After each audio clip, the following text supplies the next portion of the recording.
नमस्कार दर्शकों। अभी हम लोग मौजूद हैं सतलोक आश्रम के अंदर और यहाँ पर मनाया जा रहा है कबीर जी का प्रकट दिवस। और इस प्रकट दिवस के अंदर एक अपार जन सैलाब यहाँ पर उमड़ा है। बहुत दूर दूर से लाखों की संख्या में यहाँ पर लोग पहुँच रहे हैं। तो यहाँ मौजूद सेवादार से हम लोग बात करते हैं और जानते हैं कि आखिर ये दिवस क्यों इतना विशिष्ट है। जी, आपका नाम क्या है? सतगुरुदेव की जय, बंदी छोड़ सतगुरु रामपाल जी महाराज की जय। मेरा नाम लक्ष्मण है। जी, हमारे दर्शक ये जानना चाहते हैं कि एक कबीर साहब एक कवि थे, उनके प्रकट दिवस मनाने के पीछे की आखिर क्या कहानी है? कबीर साहब परमात्मा है और कबीर साहब कवि की उपाधि प्राप्त करते हैं। कवि की उपाधि भी है कबीर साहब को। ऐसे बहुत सारे ऐसे कवि हुए हैं, उनका तो कभी प्रकट दिवस नहीं मनाया जाता, तो आखिर आप कबीर जी का ही प्रकट दिवस क्यों मनाते हैं? कबीर साहब का जन्म नहीं होता है। कबीर साहब माँ के गर्भ में नहीं आते हैं, जन्मते नहीं है, मरते नहीं है, अजर अमर अविनाशी है।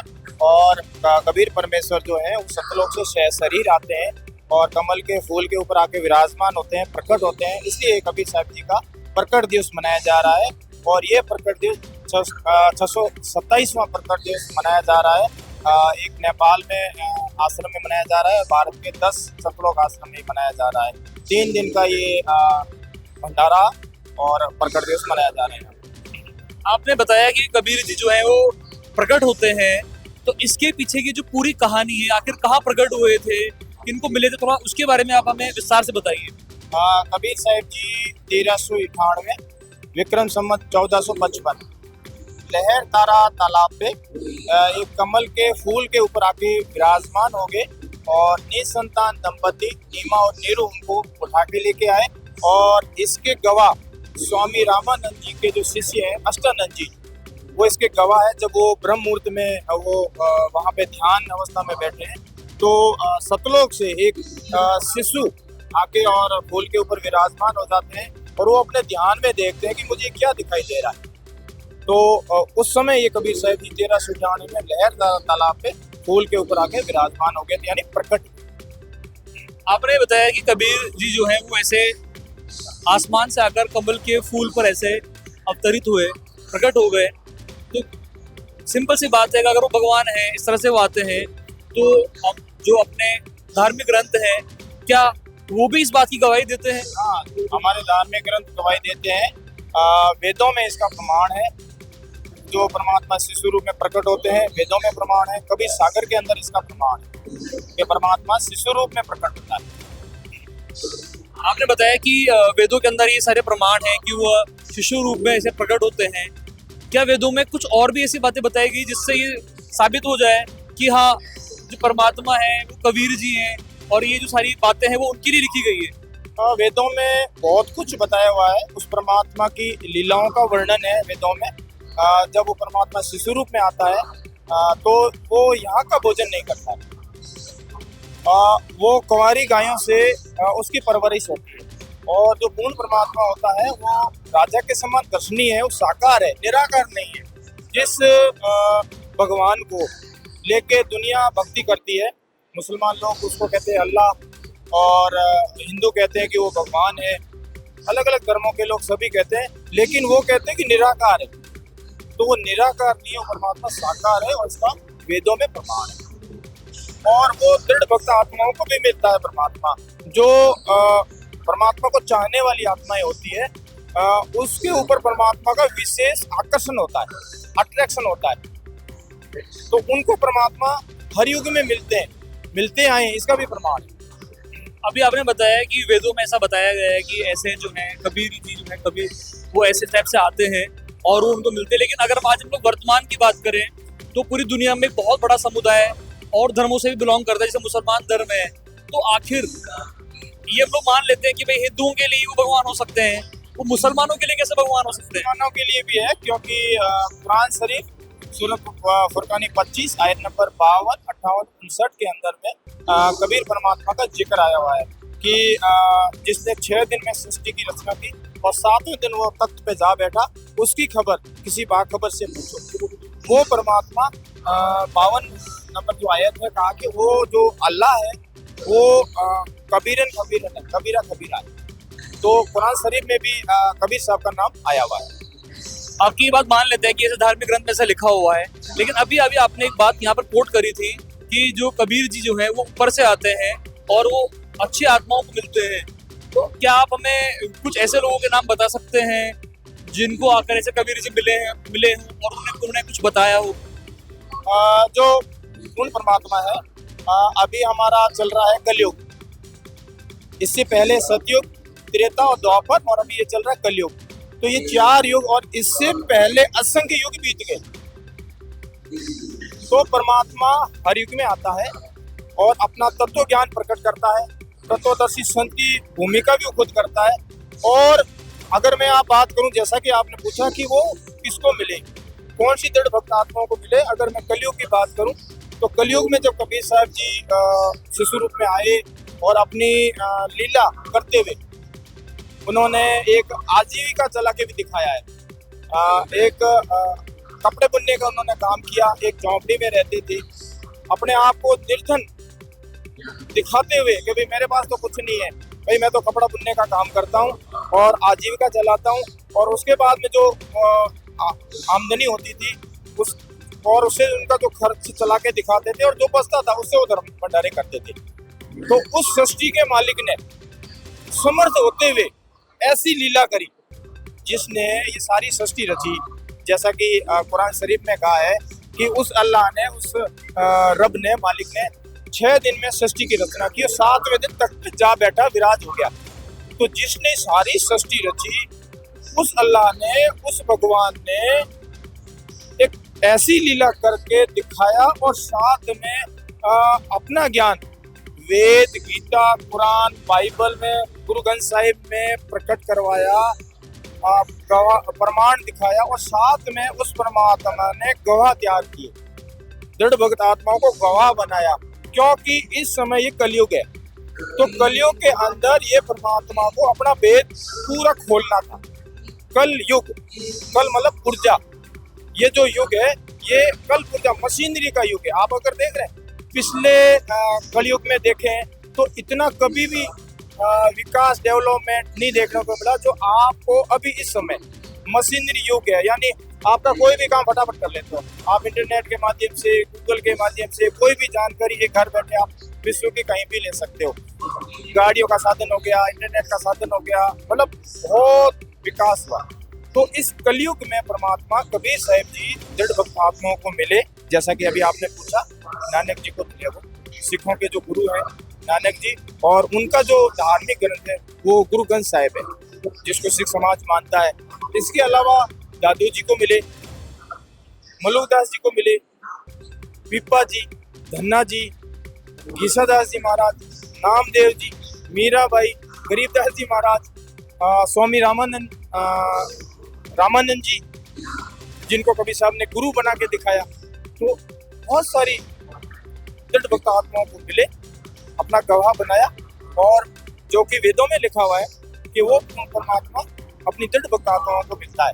ऋग्वेद मंडल 9 सूक्त नंबर 82 मंत्र नंबर 1 के अंदर कहा गया है कि वो परमात्मा दृढ़ भक्त आत्माओं को मिलता है। जो दृढ़ होते हैं, परमात्मा को चाहने वाली आत्माएं होती है, उसके प्रति परमात्मा का एक विशेष आकर्षण होता है।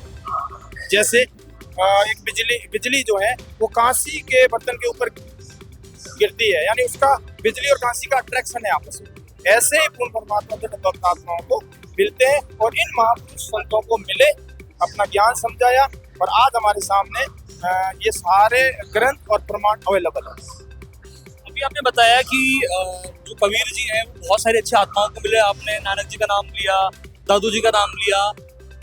हम ये जानना चाहते हैं कि अभी वर्तमान में भी क्या कबीर जी ऐसे लोगों से मिल रहे हैं? क्या आपको ऐसे लोग मिले जिन्होंने बताया कि उनको कबीर जी मिले और उनके जो सारी जो बुराइयां थी या जो उनके जो भी कष्ट थे उनके दूर हुए? आपने मिलने की बात करी वर्तमान में, तो वर्तमान में तो कबीर साहब ऐसी दया करी हमारे ऊपर, हम जीवों पे, कि कबीर साहब जी खुद ही आ गए।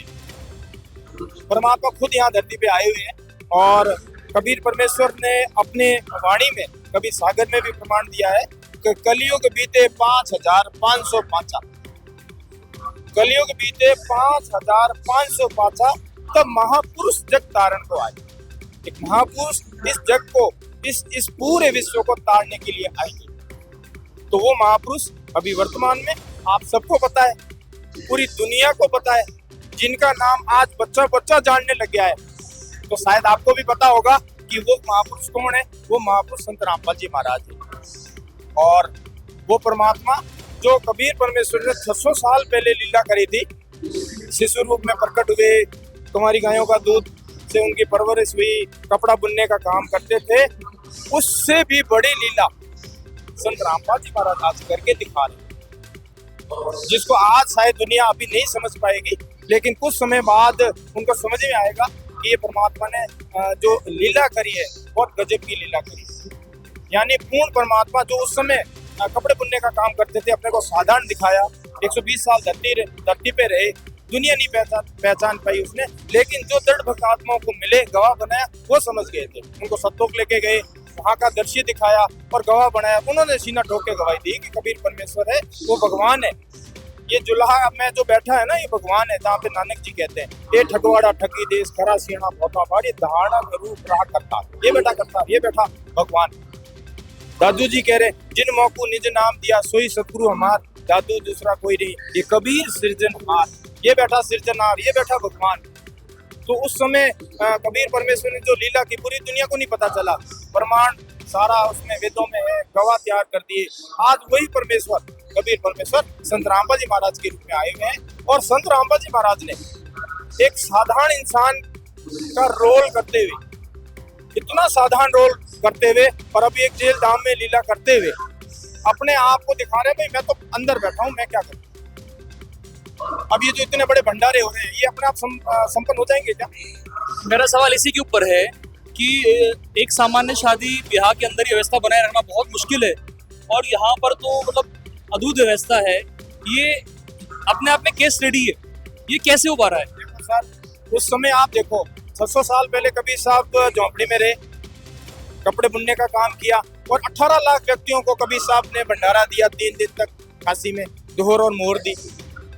आज संत रामपाल जी महाराज एक जेल धाम में बैठ के पूरे विश्व को भंडारा दे रहे। 11 सतलोक आश्रमों में ये 3 दिन का 20, 21 और 22 जून का भंडारा चल रहा है। पूरे विश्व को खुला निमंत्रण है, आप आइए यहाँ हमारे सतलोक आश्रम में, यहाँ भंडारा ग्रहण करिए, यहाँ जो माली की अखंड वाणी का पाठ चल रहा है उसका लाभ उठाइए, माली का जो अभी सत्संग चल रहा है वो सुनिए और अपना कल्याण करवाइए। तो कितना बड़ा चमत्कार संत रामपाल जी महाराज अभी कर रहे हैं, ये आपके सामने। मैं अपने मुंह से क्या कहूँ, आप खुद भी इसमें सोचो, विचार करो कि इतना बड़ा भंडारा, इतने बड़े प्रोग्राम और इतनी सरलता से, सहजता से संपन्न हो रहे हैं। तो ये हमारे गुरुजी संत रामपाल जी महाराज की आशीर्वाद से ही संपन्न हो रहे हैं। अभी मैं आपको बताऊं कि 20, 21 और 22 जून, मैं आपसे सवाल करूं कि जून के महीने में गर्मी कितनी पड़ती है? जून के महीने में तो बहुत खतरनाक गर्मी पड़ती है। इतनी पड़ती, टेम्परेचर 45 डिग्री 50 डिग्री के आसपास होता है। और अभी जो जून के अंदर ये स्थिति थी, 45 डिग्री आ रहा, कि हरियाणा में 48 डिग्री हो गया, राजस्थान में बाड़मेर में 50 डिग्री पहुंच गया, चूरू में इतना पहुंच गया, आपने खबर सुनी थी ना। आज 20, 21, 22 जून के अंदर ये जो मौसम है, आप देखें परमात्मा ने एक ऐसी चालू कर दी है, ठंडी हवा चल रही है, इतनी भगत आत्माएं आ रही है, भोजन ग्रहण कर रही है, लाभ उठा रही है। और गर्मी में कितनी परेशानी होती है, छोटे बच्चों को परेशानी होती है, बुजुर्ग को परेशानी होती है, कोई बूढ़ी माता राम है उसको दिक्कत होती है। आज गुरु जी ने, संत रामपाल जी महाराज जी ने इतना बढ़िया मौसम कर दिया, इतनी ठंडी हवा चल रही है, गर्मी का एहसास ही नहीं हो रहा। नहीं तो यहाँ खड़े क्या, जो आपको पसीने से हार छूट जाएगी। लेकिन हमारे गुरुजी संत रामपाल जी महाराज ने इतनी बड़ी दया की है सारी संगत पे, सारे शिष्यों पे, कि आप देखो आपके सामने है। और दूसरी बात, ये भक्तों पे ही केवल दया नहीं है, ये तो पूरे समाज पे दया हो रही है। अब ये सतलोक आश्रम है, आसपास के गांव, आसपास की सिटी, उसमें भी तो ऐसा ही मौसम है। ये थोड़ी ना कि सतलोक आश्रम में तो बिल्कुल ठंडा मौसम हो गया और आसपास गर्मी है ना, बिल्कुल आसपास सब जगह ठंडा मौसम कर दिया। तो ये सबसे बड़ा चमत्कार आपके सामने है, इसमें कहने की क्या आवश्यकता, आप खुद समझ सकते। जो लोग यहाँ आश्रम के अंदर पूरा घूमकर यहाँ से बाहर जा रहे हैं, तो यहाँ पर वो काफी सारी चीजों के बारे में बात करते हैं। देश मुक्त विवाह है, ब्लड डोनेशन कैंप है, लेकिन एक ऐसी चीज है जिसकी तारीफ वो करते थकते नहीं है, और वो है आध्यात्मिक प्रदर्शनी जो यहाँ पर लगाई गई है। तो ये आध्यात्मिक प्रदर्शनी क्या है और इसको लगाने के पीछे का जो उद्देश्य है उसके बारे में थोड़ा समझाइए।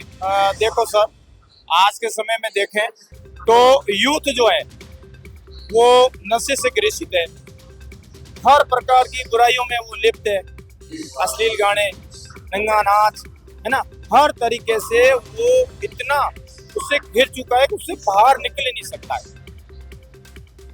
स्कूल में जाते हैं, यूनिवर्सिटी में जाते हैं, आप एक कैरियर बनाने जाते हो, कैरियर बनाते बनाते आप इन बुराइयों से ग्रसित हो जाते हो, तो आपका सारा कैरियर चौपट हो जाता है। उसमें कुछ ही होता है जो अपना कैरियर बना लेता है। तो सतलोक आश्रम में हमारे गुरुजी ने, संत रामपाल जी महाराज ने ऐसी दया की है, हर आश्रम में आध्यात्मिक प्रदर्शनी हम यहाँ लगाते हैं, जिससे यूथ में आध्यात्मिक जागृति आए, आध्यात्मिक चेतना आए, और जो हमारे बड़े बुजुर्ग हैं, हमारी उम्र के लोग हैं, जो भगवान को चाहने वाली आत्माएं हैं लेकिन उनको रास्ता नहीं मिल रहा है, जो धर्म गुरु झूठा ज्ञान बता रहे हैं उस पर विश्वास किए बैठे थे आज तक, लेकिन अब नहीं। क्यों? जो आध्यात्मिक प्रदर्शनी है उसमें आपको सारे ग्रंथ मिलेंगे, सारे वेद मिलेंगे, शास्त्र की बात करें ना अपन, शास्त्र मिलेंगे, पुराण मिलेंगे, कुरान शरीफ, बाइबल, जैन धर्म से संबंधित, आओ जैन धर्म जाने, और सिखों के जो गुरु ग्रंथ साहिब का ग्रंथ है वो सिखों का ग्रंथ भी यहाँ पे अवेलेबल है। कहने का मेरा मतलब है कि इस आध्यात्मिक प्रदर्शनी में सभी धर्मों के धर्म ग्रंथ शास्त्र यहाँ रखे हुए हैं। अब किसी को कोई डाउट है तो क्या करता था, किसी धर्म गुरु के पास जाता था और उसकी सत्संग में मौका मिलता तो उससे पूछता, नहीं तो उसने जो बात बोली है, जैसे अनिरुद्धाचार्य ने जो बात बोली है उसने विश्वास कर लिया, ब्रह्मानंद ने जो बात बोली है वो विश्वास कर लिया, देवकी नंदन ने जो बात बोली है वो विश्वास कर लिया, ये बागेश्वर धाम वाला जो बोल रहा है विश्वास कर लिया। लेकिन अब नहीं, ऐसा नहीं। क्यों? उन्होंने जो बात बोल रहे हैं वो अपनी कथाओं में, अब श्रद्धालु क्या कर रहे हैं, वहां जा रहे हैं। उसके बाद में सतलोक आश्रम में हम यहाँ पे मामरे गुरु जी की दया से जो 3 दिन का भंडारा होता है, हम सबको निमंत्रण दे रहे हैं, पूरे विश्व को खुला निमंत्रण दिया हुआ है, सभी को निमंत्रण दे रहे हैं, घर घर जाके दे रहे हैं, अधिकारियों नेताओं सबको दे रहे हैं। तो उनको हम कह रहे हैं कि आप एक बार सतलोक आश्रम में आइए। जब वो यहाँ धार्मिक भंडारों में यहाँ आते हैं और उसके बाद में हम उनको पूरे आश्रम की विजिट कराते हैं। आश्रम के जो सेवादार है उनको बड़े आदर के साथ में उनको पूरी विजिट कराते हैं। आश्रम की विजिट कराने के बाद में फिर हम उनको आध्यात्मिक प्रदर्शनी में लेके जाते हैं, जहाँ पे सारे धर्म शास्त्र ग्रंथ संत रामपाल जी महाराज ने रखा हुआ। अब उनका कोई सवाल था जो उन धर्म गुरुओं की कथाओं में गया, वहां उसको संतोषजनक जवाब मिला नहीं, उसने पूछा और इन झूठे धर्म गुरुओं ने बता दिया, उसको संतुष्टि नहीं हुई, अंदर से उसने हाथ तो भर दी लेकिन संतुष्टि नहीं हुई। अब वो यहाँ आ रहे हैं, अब यहाँ पे ये श्रद्धालु आ रहे हैं और वो हमारे से यहाँ आकर पूछते हैं आध्यात्मिक प्रदर्शनी में। तो आध्यात्मिक प्रदर्शनी में जो शास्त्र रखे हुए वहां पे सेवादार खड़ा है और हर धर्म ग्रंथ में जो सवाल है उसका प्रश्न नंबर नोट किया हुआ है। जो वो सवाल पूछते हैं शास्त्रों से उसका जवाब वहां पे हाथों हाथ प्रमाण के साथ देते हैं और वो इतने खुश हो रहे हैं, इतने सेटिस्फाई होके जा रहे हैं। मेरे साथ में कई ऐसे जिनकी मैं साथ में जाके और उनको दिखाया तो बड़े बुजुर्ग मतलब इतने खुश हो रहे हैं कि यहाँ तो राम है, यहाँ तो सच्चा साहेब है भाई, सारे प्रमाण रखे हुए, सारे हमारे डाउट क्लियर हो गए। और जब हमने उनको कहा कि भाई आपके डाउट और है क्लियर कर लो, किसी के कहने से ना चलो, क्योंकि हम आज तक कहने से चले आए, अब नहीं चलना हमें। संत रामपाल जी महाराज जो बात बता रहे हैं अगर हमारे वेद गीता में पुराण में मिल रही है तो मान लो, नहीं मिली तो मत मानो ना। आप हम क्यों दबाव डालें कि आप मानो, आप गुरु बनो। आप पुराण वेद और गीता से बात मिलाओ और जब मिल रही है तो भैया वर्तमान में तो सच्चे गुरु, आध्यात्मिक गुरु, जगत गुरु, विश्व के तारणहार संत रामपाल जी महाराज है, उनसे दीक्षा लो, अति शीघ्र दीक्षा लो और अपना कल्याण करवाओ। तो इसलिए आध्यात्मिक प्रदर्शनी यहाँ रखी जाती है जिससे सबके डाउट क्लियर हो। किसी का मन में कोई भी भगवान को लेके 5 प्रधान देवों को लेके, ब्रह्मा विष्णु महेश गणेश जी शेरवाली माता, इन प्रधानों को लेके, उन परमात्मा को लेके कोई भी डाउट है यहाँ सारा क्लियर होता है। और दूसरी बात, इसके बाद में फिर हमारे गुरु जी सत्संग तो कर ही रहे। साधना टीवी पे सत्संग आता डेली 7:30 से 8:30 आता। श्रद्धा MH पे आता दोपहर को 2 बजे। और सोशल मीडिया पे संत रामपाल जी महाराज यूट्यूब चैनल है, तो वहां से भी आप सारी जानकारी प्राप्त कर सकते हैं। अभी आपने आध्यात्मिक जागृति के बारे में बात करी कि संत रामपाल जी महाराज ये सब प्रदर्शनी जो है वो आध्यात्मिक जागृति लाने के लिए कर रहे हैं। अभी हाल फिलहाल में ही संत रामपाल जी महाराज के द्वारा बनाया गया जो वीडियो है, सनातन धर्म के पतन की कहानी संत रामपाल जी महाराज की जुबानी, सोशल मीडिया पे बहुत हिट हो रहा है। आखिर ये वीडियो क्या है और लोगों को ये वीडियो क्यों देखना चाहिए? सर बहुत ही अच्छा क्वेश्चन पूछा आपने, बहुत बढ़िया क्वेश्चन पूछा। सनातन पूजा के पतन की कहानी संत रामपाल जी महाराज की जुबानी भाग 1, और उसका जो टॉपिक है विश्व सनातनी, विश्व को सनातनी बनाना, पूरे विश्व को, भारतीय नहीं, पूरे विश्व को सनातनी बनाना। जो ये लोग बकवास कर रहे हैं कि हम सनातनी हैं, हम हिंदू धर्म हैं, हम हिंदू धर्मी हैं, लेकिन उनको पता ही नहीं है सनातन धर्म क्या है। तो पूरे विश्व को सनातन धर्म का ज्ञान संत रामपाल जी महाराज दे रहे हैं। और ये फैक्ट्सफुल डिबेट यूट्यूब चैनल है, उस पे सनातन पूजा के पतन की कहानी संत रामपाल जी महाराज की जुबानी भाग 1 अपलोड हो चुका है। और इसमें जो ये धर्मगुरु हैं जो हमारे को उल्टा पाठ पढ़ाते आ रहे थे, लेकिन अब नहीं, ये जनता उल्टा पाठ पढ़ेगी, क्योंकि अब तो स्पिरिचुअल लीडर धरती पे आए हुए हैं भाई, तत्वदर्शी संत आए हुए हैं और उन्होंने वेद खोल दिया पूरा। अब अंतर्राष्ट्रीय महोत्सव मनाया जाता है कुरुक्षेत्र में, हरियाणा के कुरुक्षेत्र में, वहाँ मनाया जाता है अंतर्राष्ट्रीय, विदेशों से लोग आते हैं गीता को लेके, गीता महोत्सव मनाया जाता है। और आप देखें कि सनातन पूजा के पतन की कहानी संत रामपाल जी महाराज की जुबानी भाग 1 में अगर देखें तो ज्ञानानंद का पूरा चिट्ठा खोला हुआ है, जहाँ प्रेमानंद राधे राधे राधे राधे, क्या राधे राधे कहाँ लिखा हुआ है, इसका भेद इस भाग में पूरा खोला हुआ है। बागेश्वर धाम की पूरी चिट्ठी खोली हुई है, अनिरुद्धाचार्य को ले लो, देवकी नंदन को ले लो, जो भी कथावाचक है, जो भी धर्मगुरु है, इनका सबका भेद खोला हुआ है।